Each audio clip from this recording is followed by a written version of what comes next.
cash award, and the title of Myra's paper is Investigating the Experiences of Rural Elderly Widows.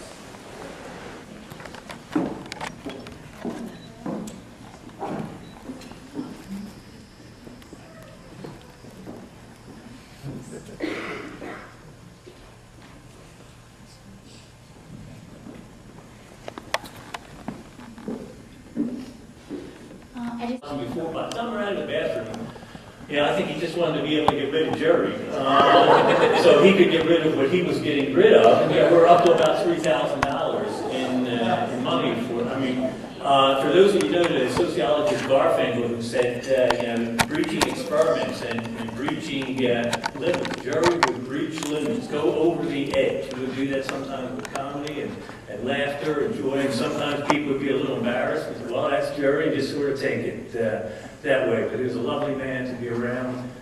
We enjoyed the bantering, and he certainly did help this organization a great deal.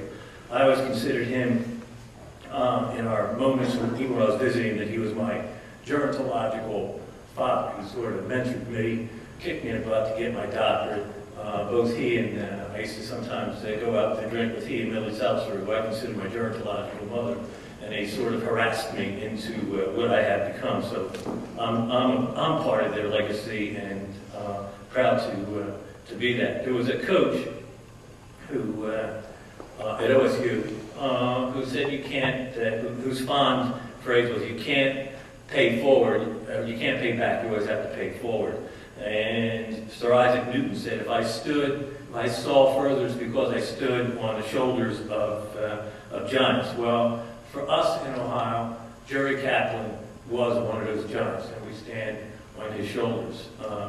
He would want you to encourage others, as he had. I think that's his legacy. I think we're better off in the field of education. He did some advocacy at the Ohio Board of Regents and some other places in terms of research, getting money, policy, doing testimony, trying to come up with various kinds of legislation. So, we're here, and we're the benefit of him in a way. I didn't mention this, but Dr. Boaz Mahana came up and he said, we're here because of Jerry at this meeting, and both he and his wife are just outstanding gerontologists. I think the field is better off for having him. So you may not love him like some of us, whether it's a family member or a son or a friend, but he did contribute, and he would want you to pay forward.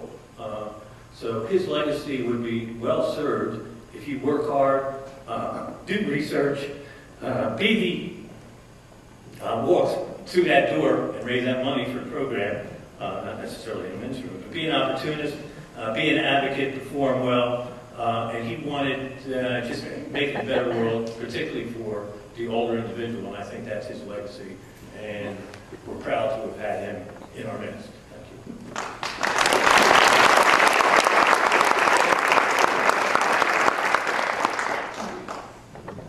Hello, I'm Kim Kaplan. I'm number 3 of 4 of Dad's daughters. And my oldest sister, Stephanie, asked that I read this tribute to Dad to all of you. So it's high-tech time. I'm reading it off my phone here. Okay. She's in a workshop in Phoenix, Arizona. Otherwise, she would be here delivering this.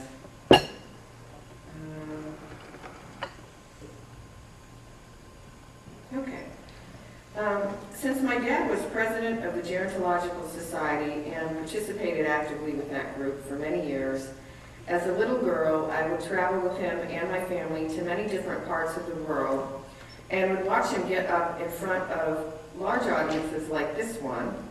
He would tell a joke, people would laugh, and then he would give a speech which I would not understand, but I could feel the audience enjoying his talk and him.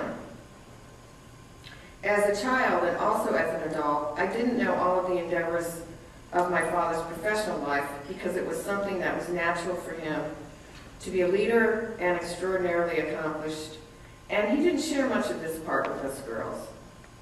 I didn't know until his death that he was the founding president of this important organization, that he was the world ambassador for the World Congress of Gerontology at the age of 27, senior fellow of the Institute for Lifespan Development in Gerontology at the University of Akron, just for starters.